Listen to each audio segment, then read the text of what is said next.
Hey, good morning and welcome to Breakthrough Walls. I'm Ken Walls and I'm your host. And today I have one of the most special guests I've ever had on the show in 5 years. I have the one, the only Mr. Brian Proctor, the son of the late, great Bob Proctor.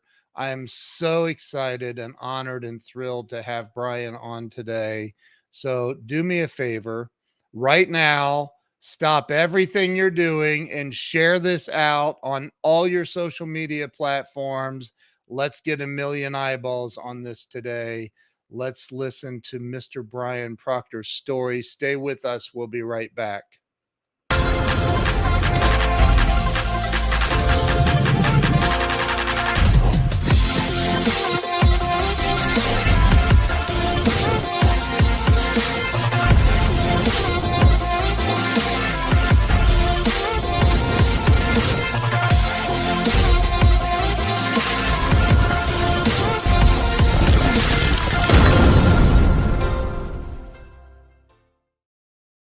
All right, let me bring Brian on. Brian, welcome to the show.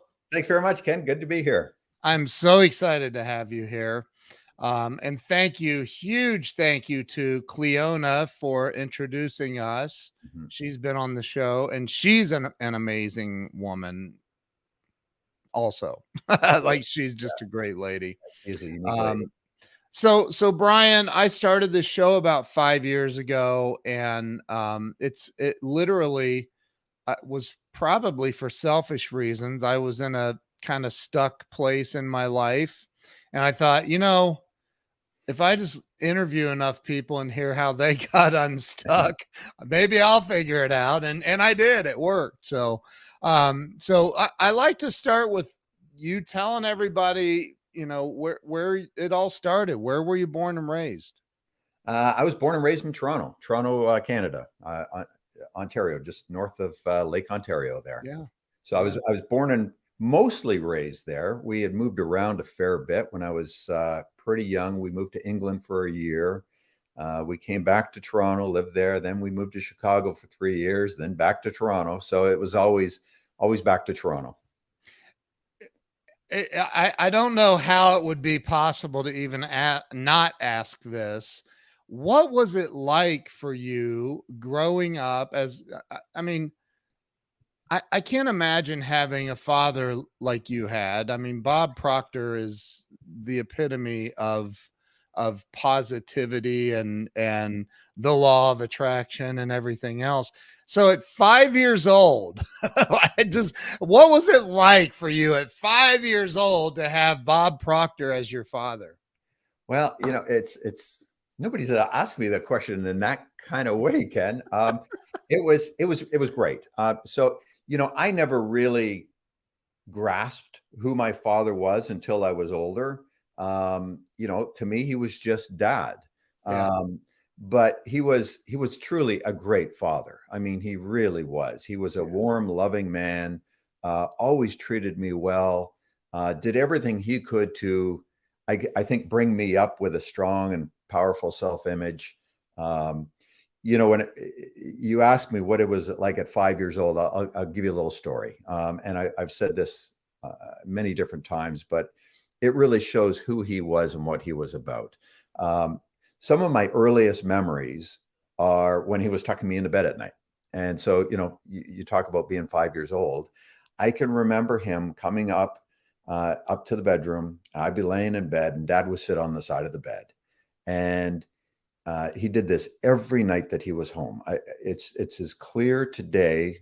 I'm 61 years old now. So, I mean, it's as clear from way back when. I remember him sitting on the edge of the bed, and he always put his hand on my chest. And then he would start talking about the day and all the good things that happened that day. And if there was something bad that happened, he'd kind of switch it around and he'd talk about the good because of it. He would look for the good even in the bad. It was really, really, really good. And he would reinforce all the great things I did and what I was doing, even at that age, Wow. But here's the great part. was he would always end it this way. And again, he had his hand on me the whole time. He always said that connection kind of grounds and sends the energy through. And he would end the kind of our little session with, Brian, you are capable of being, doing, or having anything you want in this life. He says, you're going to sleep really well tonight. You're going to wake up in the morning with a big smile on your face, feeling wonderful, and start a new day. And that's what it was like having Bob Proctor as a father at 5 years old.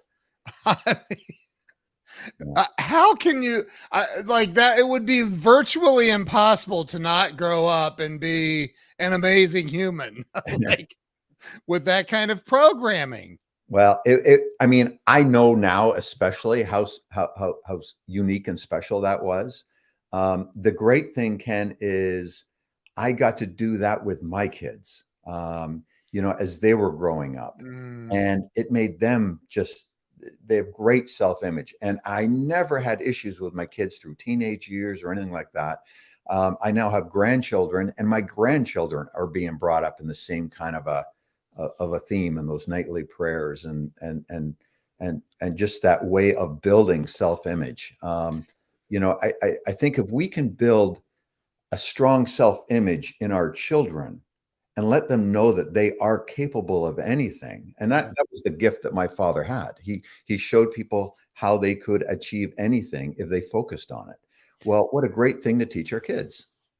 I'd so totally agree. I actually, my wife does that with our youngest daughter. It's amazing. And I discovered it just a few years ago that she was doing this and had been doing it since my daughter was born. I'm like, I didn't even know that. It's this positive affirmation prayer they do every single night. Right. Let me ask you this, like, because now it's what a cool generational thing that's occurring, right? So now your grandkids are experiencing that. Did your father experience that? I don't believe he experienced that. Okay. So, it really started with him. I don't think he had a great relationship with his father. Never heard much about his father. And I honestly don't even remember him. His mother, he had a spectacular relationship with. Okay. I called her Nanny. And she was around till her mid-90s. And she was a really special lady. But she grew up in a time, it was, after the war and depression, and it was tough times. So she was out. I do know that she brought up my father and his sister and his brother, along with my nan's mother. It was the two ladies that brought the kids up, and they had to work like crazy, do whatever they could to raise the kids. So I think it was just one of those, that time in the world. So he wasn't brought up that way. He really learned all of this material. He didn't start learning it until he was in his late 20s, and that's when everything changed for him. So it was pretty new. So, and how old were your parents when they had you or started having children? I don't even, how many siblings do you have? So I have a brother and a sister. Okay. I'm the oldest. Okay. My mom was 19 when I was born. Wow. And my dad would have been 28. Okay. They were pretty young. Yeah. So that was, that's right. Because in your book, which we have to talk about, everybody watching, go right now and get this book. My Father Knew the Secret by Brian Proctor. And if you go to brianproctor.com, there are some bonuses. If you get it from brianproctor.com, there are some bonuses that you get with this, including the first 5, isn't it the first 5 chapters? Yeah, we kind of just deliver you the first 5 chapters right away, so you can start to read it before the book even arrives. So good too. It is such a great book. So everybody go to brianproctor.com and pick up, and somebody please type that in the comments for me so it's clickable, so everybody watching can go grab a copy of Brian's amazing book, My Father Knew the Secret. So but that's when the year you were born is when somebody gave your father a copy of Think and Grow Rich. which happens to be laying right next to your book on my desk. So, so talk about the impact that, and maybe you didn't really witness a change. I'm not sure if you were old enough to witness that, but did you Yeah, see a change? I would not have been old enough to witness it, Ken. I've Okay. obviously just heard the stories, but Yeah. so Dad was given the book Think and Grow Rich in October of 1961. Wow.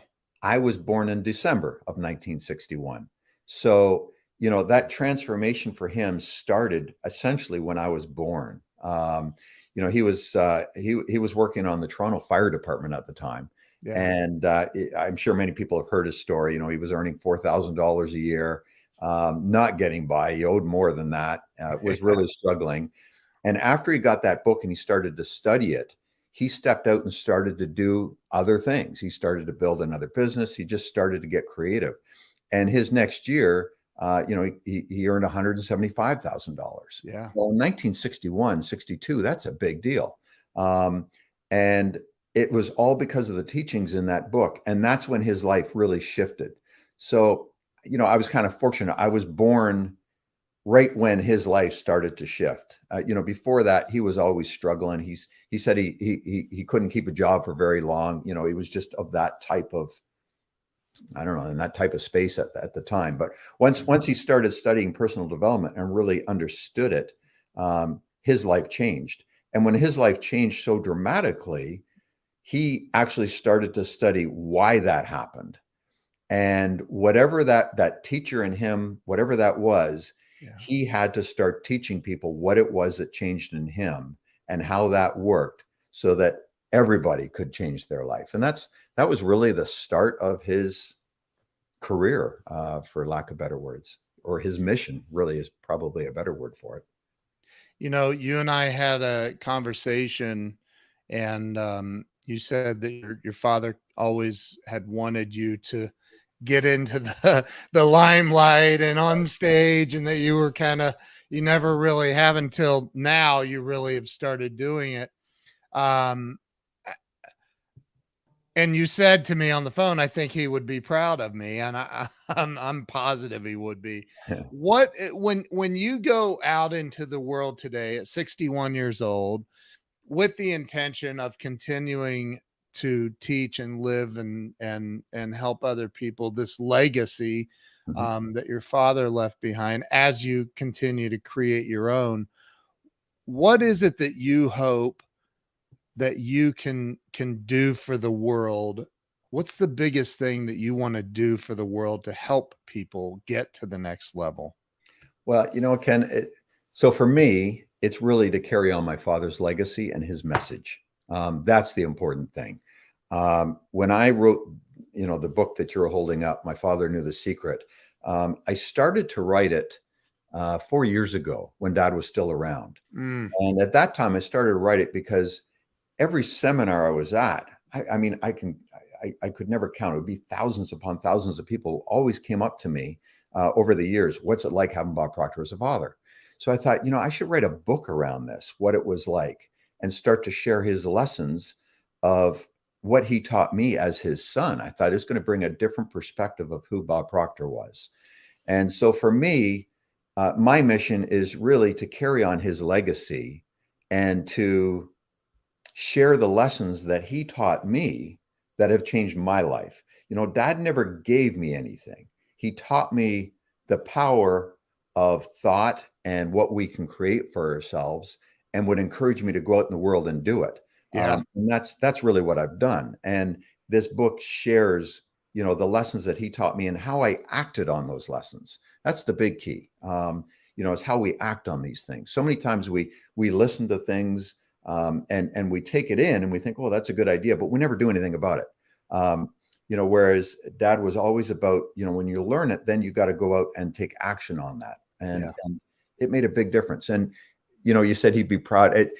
I really feel he would. I was never big on getting on the stage and presenting, although at events I did do that because he wanted me up there to share some of my thoughts.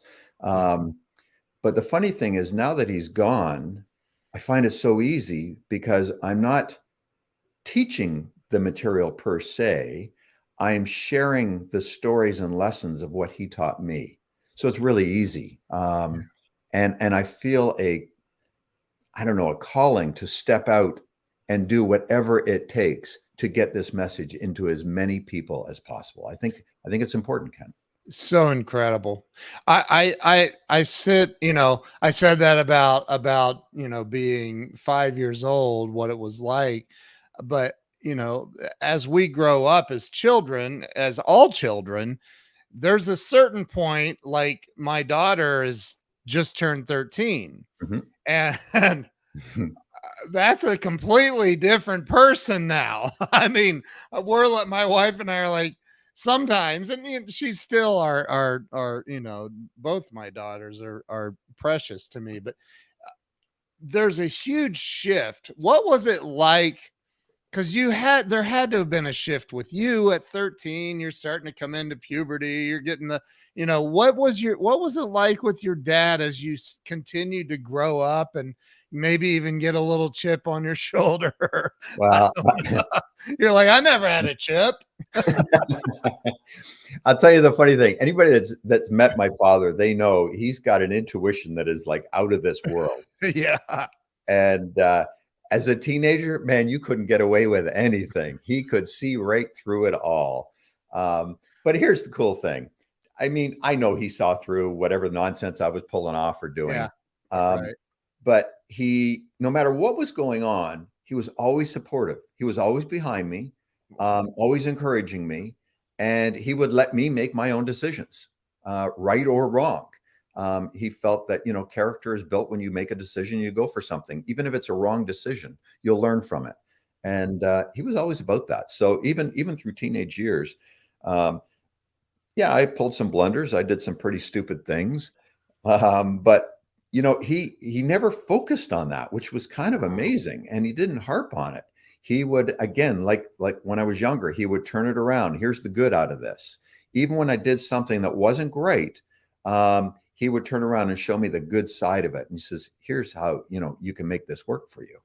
And wow, I don't know. He just always showed me a better perspective. And I really feel that shaped a big part of who I am today. And it sounds like you became that same person with your children. Totally.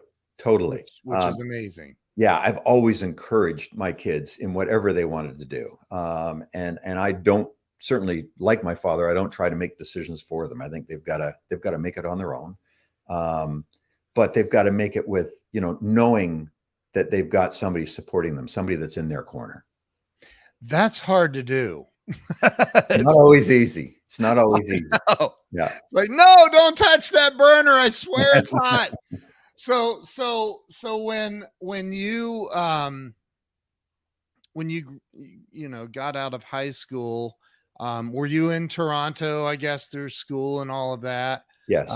Okay. So did you go to, and I know in Canada it's a little different than the US, it's college and then university. Is that correct? Or yeah, there's either colleges or university. Okay. So I never went to college or university. Both my brother and sister did. I didn't. I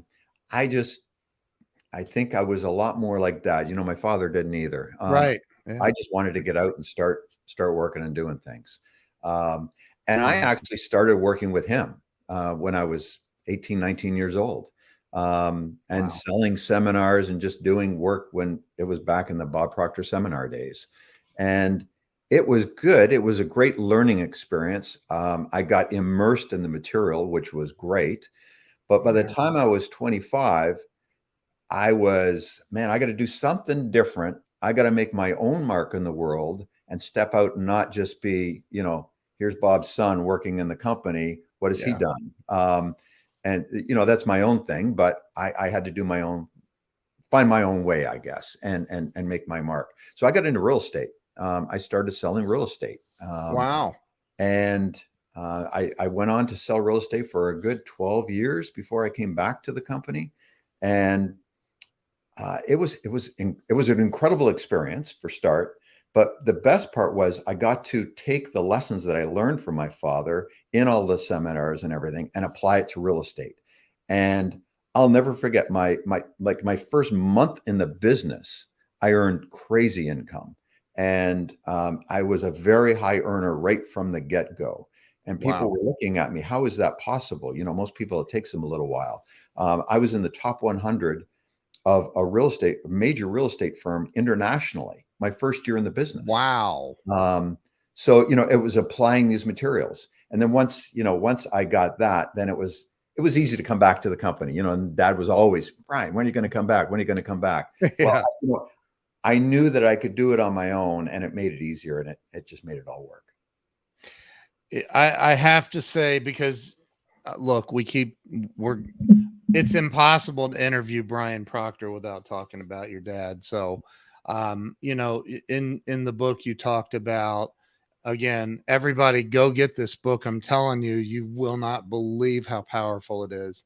But you talk about um, right up to the end of your father's life, he was still, you talked about how you would read to him, I think at night or what, throughout the day, or maybe I don't remember what time of day it was, but you would read to him, and you didn't even know he was conscious or awake. You just were reading to him. Right. And you said, and to your surprise, he would say, read that again. Like, he was always just so aware, it sounds like. Well, here's the cool thing, Ken. Dad studied his entire life. He says, if you want to be the best in your field, you need to study it every single day. And he did. He studied every day right up until like a day or two before he passed away. I mean, he was never above it. And that's a real special thing. Yeah.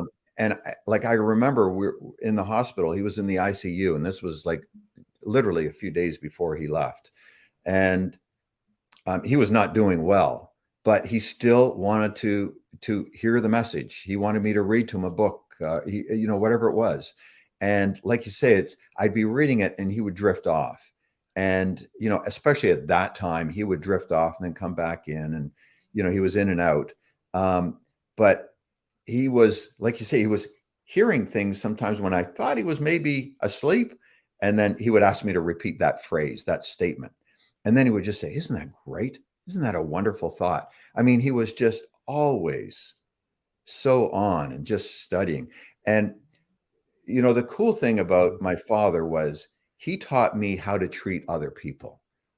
He was always kind to people. You've read it in that first chapter in the book. I mean, that was probably the hardest chapter for me to write. I'm sure it was. I thought about that actually as I was reading it. Like, Yeah, this had to be hard to write. yeah. Wow. It was tough. But he was in the hospital, not doing well, wanted to come home so that he could pass away at home. And he was taking, all the doctors were saying, no, you got to stay here. And he just wouldn't have anything to do with it. He wanted to go home to pass away. And that was his deal. And right until the end, if he knew what he wanted, he did whatever it took to get there. There's a lesson in that in itself. But how he treated the people in the hospital when he was not doing well, nurses would come in and they'd be poking and prodding, trying to get other IVs in. They couldn't find the vein. And a lot of people get pretty crusty and grumpy when that kind of thing starts happening. Yeah. And if, my father, he was not big on that stuff, but my God, he was so kind to these people. And that I'll never forget that one nurse must have stuck him 5 or 6 different times. And she just kept apologizing. And I'll never forget, Dad put his hand on her hand and he said, dear, you're doing a great job. Don't worry about it. You just do whatever it takes. It was like, wow, even in times like that, he made that lady feel special. And, there's a lot of power in that. Here's my friend Jen says, he laid his hand on my shoulder and spoke some powerful words over me at his conference in Los Angeles. I'll never forget that moment. But that's now, did the nurses, I'm just curious, did they know who he was? I mean, like, really know who Bob Proctor was? So some of them did and some of them didn't. Right. Which was great. The ones that did, they were like, I can't believe Bob Proctor's here. And others didn't have a clue who he was. That was the great thing. Bob Proctor. Yeah. Who is this guy? Right. Which was I always liked that, and I think he kind of liked being anonymous. Yeah. We'd be out sometimes and he would be anonymous. It was great. And other times, people would see him and it was just, you get all kinds of reactions, but Yeah. Yeah. So you went into real estate and killed it, and then what made you decide to leave real estate and go back to working for the so company? yeah, the honest answer is I started getting into the grind of real estate. I'd been in it for quite a few years and it became a bit of a grind. Mm, You had to really be available for your clients if you're going to do well at it at yeah. all hours. Um, at that time, I was a single father and I was really doing everything I could for the kids. Um, and it was a lot. I was out at nights, I was out on weekends. God, I remember taking the kids when I couldn't get a babysitter or something. I would take the kids on appointments with me. I mean, it was that crazy. Um, Jeez. so I was just looking for a simpler way of life. The grind and the competition of real estate at that time was just starting to wear on me. Yeah. And I thought, you know what? I did it. I know I can do it on my own. Um, Dad and I always had a very unique and special relationship. We were not only father and son, we were very close friends. And so it was kind of a natural thing. It was like, yeah, you know what? I'm ready to come back and let me see what I can do to help the company further, and put my kind of mark on it as well. So I did. And as you did, and I know you were in the did you run marketing? Is that what you're?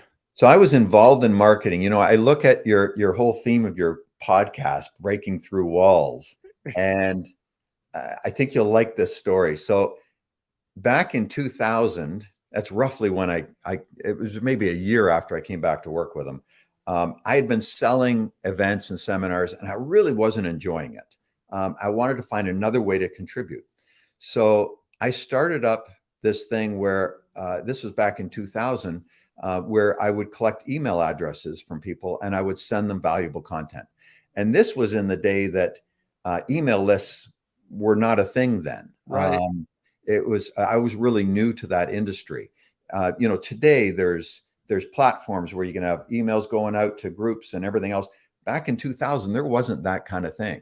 But I knew that there'd be value in it. I don't know why. And that was really the foundation of our company, because we built such a large email list and such a group of followers that we stayed in contact with.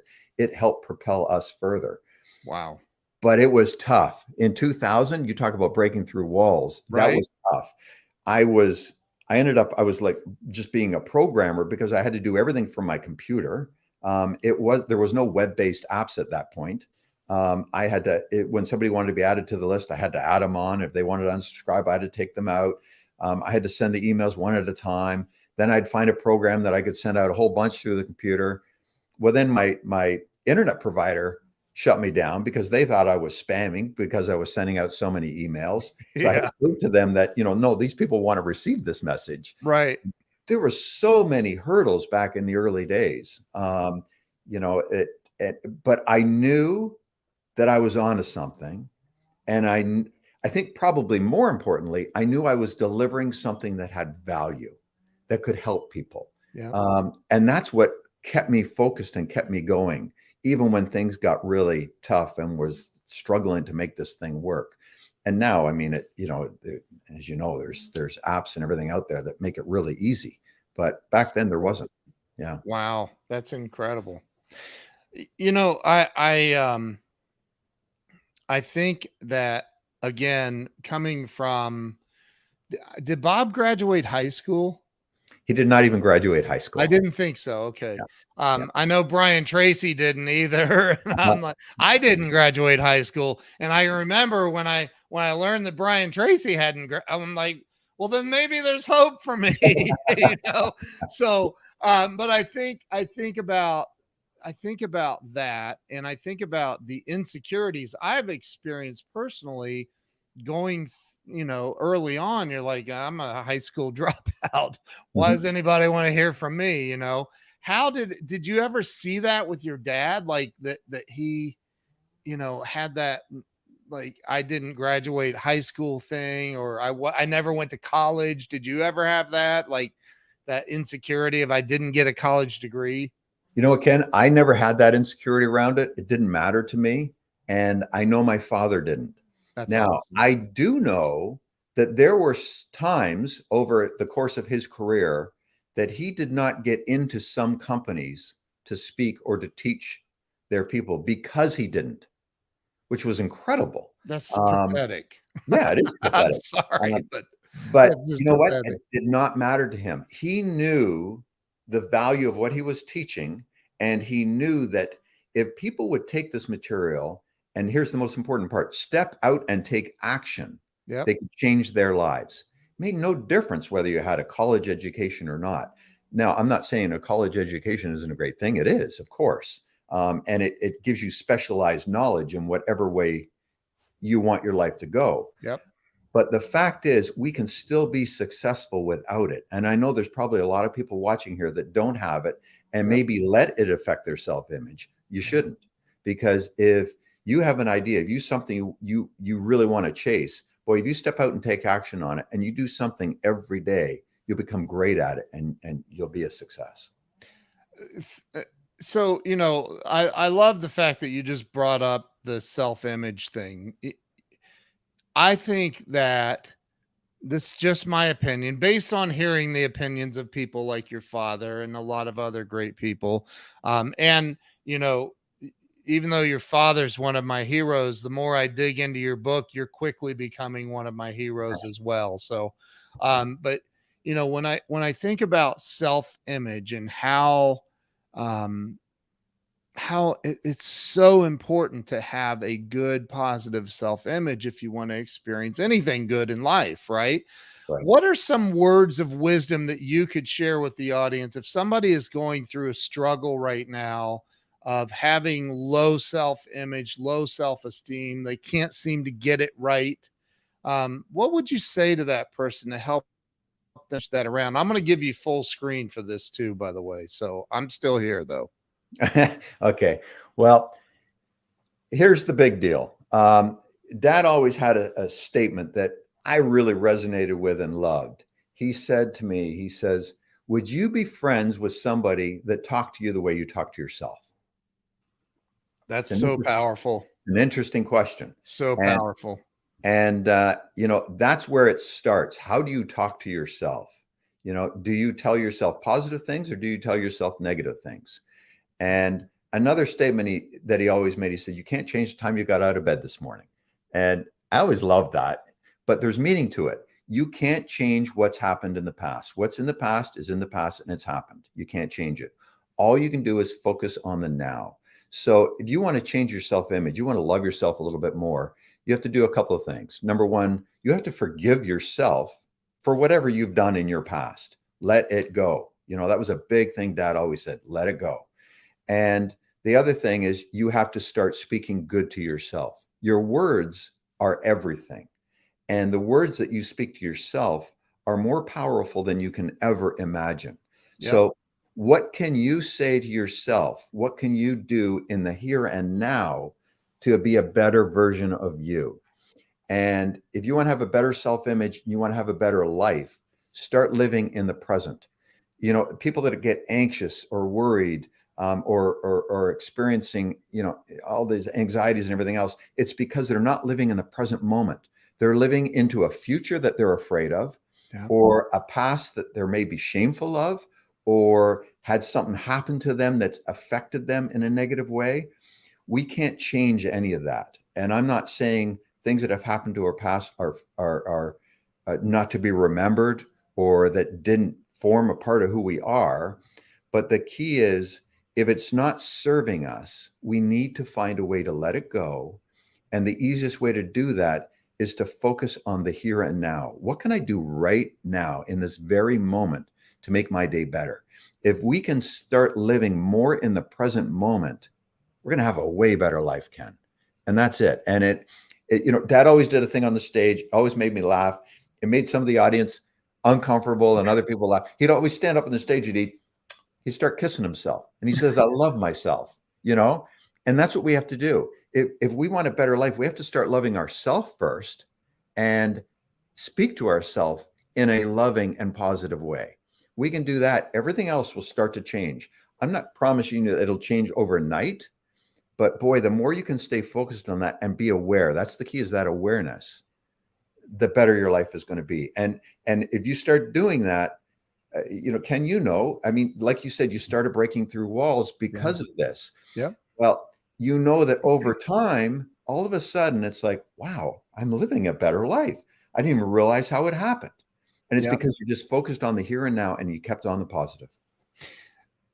If people knew, and this is kind of a statement and a question at the same time, but if people knew the end result, Tom Chenault said, I saw Ken kissing himself once. Maybe. But if people knew that if you continue to do that's the thing that gets me, because I remember having Brian Tracy on the show, and I said, because he's talking about write it down. You talk about that in your book. In fact, I got to show everybody, like at the end of every chapter, there's something to consider and some words of wisdom and things to ask yourself. And then there's a notes section at the end of every chapter, which is so awesome. Go get the book, guys. Everybody get the book. But when it comes to getting people to, like, if they knew that if they just consistently would do a little bit more to get a little bit better every single day, that over time that compounds into greatness. But right. people don't do it. They don't do the work, right? I've heard a staggering statistic that 80% of all books are never even opened that are purchased, which is heartbreaking. Like, what? There's millions of dollars and billions, trillions of dollars of knowledge in these books, and people they buy them to make themselves feel better and then never do anything with it.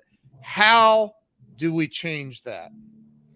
Well, awareness is where it all starts, Ken. We have to become aware of it. And I'm not afraid to say when things are bad and we're in a bad place and we're down, it's hard to look for the positive. And I think a lot of people can relate to that. Think, well, you don't know what it's like, Right. And we have all had bad times. I'm not going to say I've never had a bad time in my life. I've had some terrible times in my life. And during those times, when I wallowed in the down and the things that were not great, I was only hurting myself. What got me out of it was when I would shift my head, become aware of what I was doing, and start thinking, hey, you know what? There's some good in my life. We always talk about what are you grateful for? That was a big deal with Dad. What are you grateful for? He was always grateful for everything, even the bad stuff. He was grateful for it because there was something good out of it. And I've experienced some terrible stuff in my life. And at the time, it was, not good. But I look back on it now from a point of view that I am grateful for what happened, because of that, it caused me to be more of who I am. It caused me to do things differently that enabled me to elevate my life into a different point. And it all comes down to awareness. And when you're down, I know it's hard to see out of it, but all you got to do is start looking for just even little nuggets of good and start focusing on that, put your energy on that. And the more you can do that, the more you'll get out of it. And that's really how it all works. It all comes back to living in the present moment. And what can I do right now to have a better version of me? Yes. It's not always easy. Sometimes that's very difficult to do. But boy, if you want a better life, you want to get out of that, you got to do it. You got to put in the work. Before I share with you my favorite, I want to hear from you. What's your favorite book or talk that your father did? Well, books, that's a tough one. That's a really tough one. I've got one on my desk right now. Let's see it. It's called Your Invisible Power by Genevieve Behrend. Mm. That is a book, obviously my father introduced me to many years ago. I really enjoy it. It was written quite a while ago, but it's really got some great nuggets in it. I really, really like it. And it really shows you the power that you have in your mind and in your thoughts. Our thoughts are everything. Yeah. So it really gets into that. My favorite probably talk with my father, or what he taught in the seminars, was all around goal achieving. I remember back in my real estate days, I would just take off after I came back home from a goal achieving seminar. And the reason for that is, most of us live day to day without a clear set goal. Very few people actually have a big goal. Yep. And a goal is not just, I want this car or something that you know how to get. Right. Dad always taught that you needed to have a goal that you didn't have a clue how you were going to achieve it.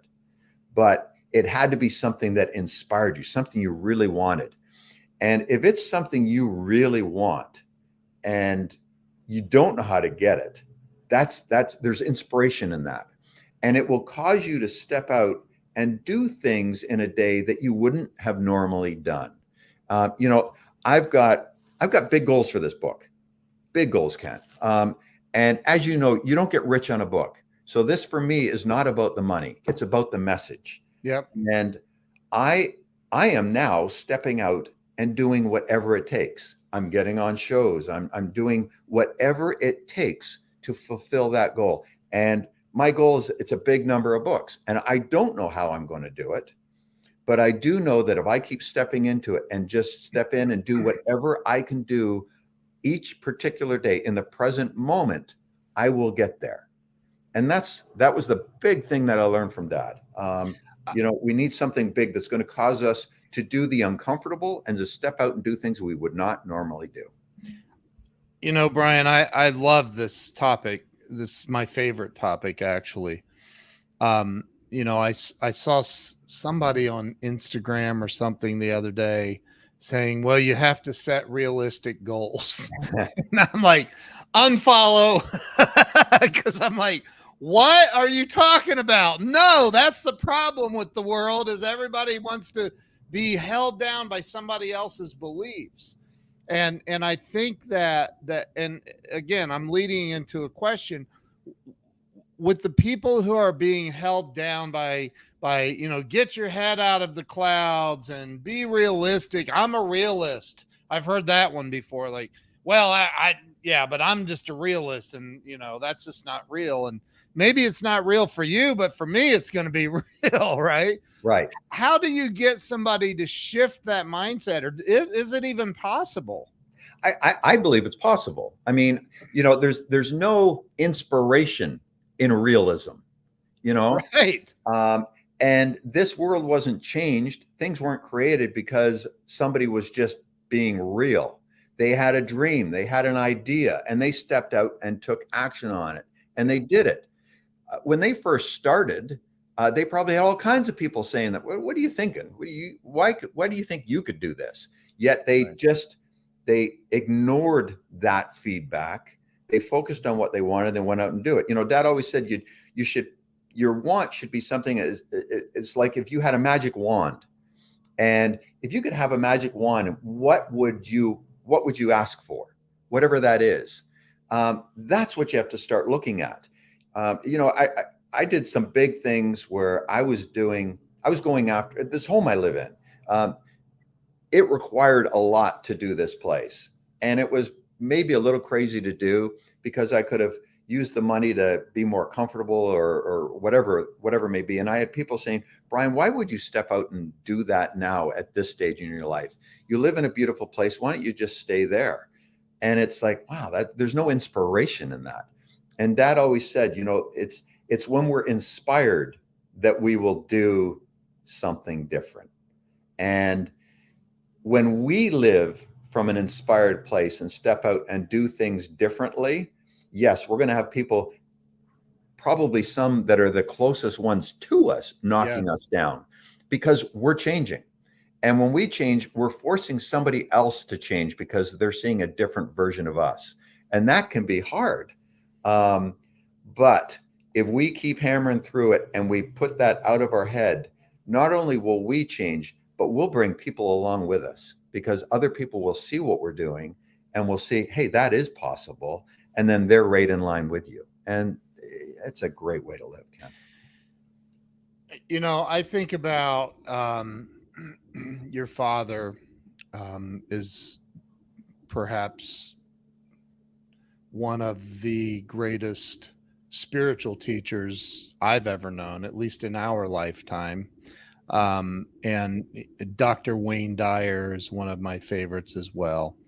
And I think about they both of them taught, you change your thinking, change your life, your thoughts, become reality. And I think about when they were at the end of the road, so to speak. Do you think that they ever thought, wait a minute, I can change this outcome with my thoughts? Or how I don't know how to ask that question exactly. Like, I know Wayne, passed on from cancer, but yet he taught healing, right? Yep. How do you I make understand. sense of that, I guess? Yeah, you know what, Ken? I've had a lot of people online and everywhere else. They've made a statement that, Bob taught us that we could do anything. We could change anything in our life. Well, why did he die? If he knew that. Well, here's the deal. We can't escape death. Right. Everybody dies at some point. Right. So, we can't escape that. And it's not that we can't change things. We definitely can. Yeah. We're never going to live forever. That's just not the way our bodies are designed. Right. And at the end, Dad knew it was his time. It wasn't a question of his mindset. He just knew his body was at the point that it was his time. Yeah. Here's the interesting thing was he was good with it. He was okay with it. Wow. He's changed my perspective of death, to be quite honest with you. Really? Now, I also think everybody in my father's life, we were also very gifted. We got to spend the last few days with him, knowing that it was the last few days. And everybody got to say what they felt they needed to say or hear, which is a gift. And I know we don't all get that. But the simple fact of that, the original thing is that we're not going to live forever. Yes, we can do things to live longer, for sure. And I know my father did things that caused him to live longer. Yeah. That's the key. Are we going to live forever? I don't know, unless something, I'm not going to say that's not possible, but at this point in the world, I just don't know. We don't have evidence of that being true yet. Correct. Yeah. So, yeah. That 4-minute mile has yet to be broken. So, but I love your answer, because I've thought about that a lot. When it came to like Dr. Dyer, I was like, dude, what? Like, I couldn't even believe it. It hit me like a brick. Right. My wife says, and I totally agree with her. Not only do you look like your dad, you have the same exact smile as your dad, by the way. I'm sure you've heard that. I have heard that. I have a little less hair than he had. he did have a little more hair, let's be honest, but that comes from your mother's side. So, but she says you deliver an amazing mix of his message and yours. You're carrying on his legacy, but also creating your own with your take on this life-changing information. I totally agree with that. A couple of questions that I always ask on this show, and I cannot believe that we're already coming up to the end of this show. Number one is, I, for the longest time, believed that, money was the root of all evil, and that having money was a bad thing. Rich people were all out to hurt you, and yada yada, all the false negative beliefs. When I want to know what you think holds people back in life from having it all, from having all the money, the wealth, the real wealth, financial freedom, freedom in life, and real joy and happiness. And the number one answer to that question is fear. I have a feeling you're going to do better than fear. But what do you think stopping people from having wealth and abundance and joy in every area of their life? Well, my father always said he loved to use the word paradigm, and he says it's Mm, our paradigm. It's how we were brought up. It's what we were led to believe. And you talk about money, and money is the root of all evil, or whatever. Like, where did that even come from? right. Dad he was always very clear. He always said money is just a tool. It's an instrument. That's it. And he said, it's the person when they receive it are good or bad. There's some people that have a lot of money that are really good and do a lot of good with it. There's other people that have a lot of money that are just not so good. They're kind of nasty people, and it is what it is. Dad always said, you become more of what you already are when you have more money. And boy, I watched that with him. Dad really earned a lot of money, and Yeah. especially towards the end of his life. Do he gave more money away than I can even imagine. He did more good things with it. He helped all kinds of causes, all kinds of people. Um, he did so much good with it. He just became a better man because of it. And he did more to change the world and things around him Mm, because of it. So that was kind of that was a cool thing. yeah. Money made him a better person. I've seen other people that have earned a lot of money and they become a more negative, nasty person. It's just more of who they are. That's and we're not going to change that person. Right. We've always been taught you shouldn't try to change somebody. They are what they are. All we can do is change ourselves and let those that want to come with us come along with us. Um, Wow. and that's a great way to live. What can we do to change our viewpoint on that? So what I would say, Ken, is that people that have a negative association with money or anything else start to give some thought as to why. What's causing that in your head? And then start to think, boy, if I had more, what good could I do with it? It's a great Good. way to start thinking about it. And what if I was to step out and bet on myself? What's the worst that's going to happen? I might fail. Well, that's okay. I mean, we fail at things all the time. But what happens if all of a sudden you're a success because of what you stepped out to do? Boy, there's something kind of cool to think about. And then what would I do with that success? Think about Right. that. We just have to start to look for the good around us and what we can do. My father was always about leaving everybody he came in contact with what he liked to call the impression of increase. What can I do to make somebody have a better day, feel better about themselves because they came in contact with me today? If we can start living like that, we're going to have a better life, but we're going to change other lives along the way because we'll make other people feel better about themselves. It's a great way to live. Wow. So powerful. I told you I was communicating with Gina Mhm. um, prior to your father getting sick, or maybe it was right when he was starting to.